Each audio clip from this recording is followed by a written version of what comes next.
बस सोच का ही फर्क है, बस सोच का ही फर्क है, वरना समस्या आपको कमजोर नहीं बल्कि मजबूत बनाती है। Hello guys, this is Bharti है। So today we are going to learn about parallel conjunction. आज हम समांतर क्रम संयोजन के बारे में पढ़ने जा रहे हैं कि प्रतिरोध का समांतर क्रम संयोजन का सूत्र किस प्रकार से ज्ञात किया जाता है। सो चीजें बहुत आसान है, बढ़ते हैं हमारे टॉपिक की तरफ। जैसे कि हमें पता है ओम का नियम कहता है V बराबर I R। देखिए स्टूडेंट्स, ओम के नियम से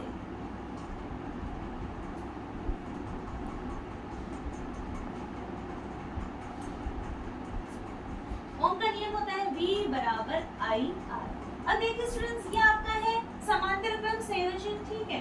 अब समांतर क्रम संयोजन में देखिए धारा I1, धारा I2 और धारा I3 ये तीन भागों में बट रही है धारा, और वोल्टेज क्या है, सब पे समान है, और प्रतिरोध भी क्या है, अलग अलग, R1, R2, R3। अब देखिए स्टूडेंट्स, अब इसका सूत्र हम किस प्रकार से ज्ञात करेंगे। जैसे कि हमें पता है ओम के नियम से V बराबर I R। अब देखिए स्टूडेंट्स, अब आप क्या करोगे, ये किस में है, गुणा में है, ठीक है। तो I को आप यहाँ ले लोगे तो ये क्या हो जाएगा, V अपॉन R। जब आपने I को यहाँ लिया तो ऊपर क्या बचा आपका V, और आप नीचे क्या लिख दोगे इसके, R, क्योंकि R इधर किस में है, गुणा में है, वहां जाते किस में हो जाएगा, भाग। आगे देखिए, तो I1 बराबर V अपॉन R, समीकरण पहला। अब देखिए I2 बराबर V अपॉन R2, समीकरण दूसरा। I3 बराबर V अपॉन R3, समीकरण तीसरा। तीनों समीकरण से आप लिखोगे I बराबर I1 plus I2 plus I3।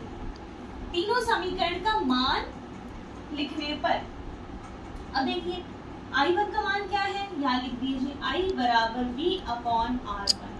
R2 का मान देखिए V अपॉन R2।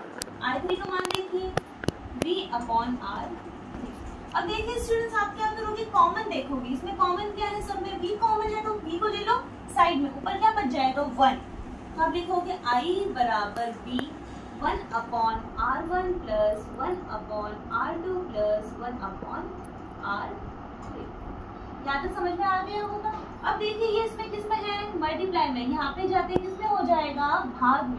तो आप लिखोगे I अपॉन V बराबर 1 upon R1 plus 1 upon R2 plus 1 upon R3। अब देखिए स्टूडेंट्स, ये आपके पास क्या आया है, I अपॉन V। अब देखिए जैसा कि हमें पता है V बराबर I R होता है ओम के नियम से, ठीक है। निकालना क्या है, R, तो R को ले लीजिए साइड में, यहाँ पे क्या बचा, V अपॉन क्या हो जाएगा I, और हमें क्या चाहिए, I अपॉन V। अब इसका उल्टा कर दोगे तो ये क्या हो जाएगा, ये हो जाएगा 1 अपॉन R।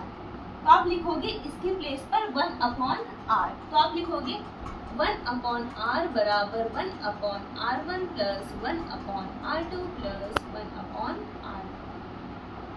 यही है आपका समांतर क्रम संयोजन ज्ञात करने का सूत्र। अगर पूछा जाए समांतर क्रम संयोजन ज्ञात करने का सूत्र बताइए, तो आप क्या बताओगे, 1 अपॉन R बराबर 1 upon R1 plus 1 upon R2 plus 1 upon R3। अब बढ़ेंगे हम इसके डेफिनेशन की तरफ। देखिए स्टूडेंट्स, की डेफिनेशन हम किस प्रकार से लिखेंगे। सभी प्रतिरोधों का R1, R2, R3 यानी तीनों प्रतिरोध का बायां सिरा एक बिंदु पर मिलता है, तथा तीनों प्रतिरोध का ही दायां सिरा एक बिंदु पर मिलता है, और इसमें वोल्टता क्या होती है, बराबर होती है। यही आपका डेफिनेशन होगा समांतर क्रम संयोजन का। सो स्टूडेंट्स, चीजें बहुत आसान है, चीजों को रटना नहीं है, समझना है। उम्मीद करती हूँ आपको समांतर क्रम संयोजन में प्रतिरोध का सूत्र ज्ञात करना समझ में आ गया होगा। सो आज के लिए बस इतना ही, फिर मिलते हैं नेक्स्ट क्लास में।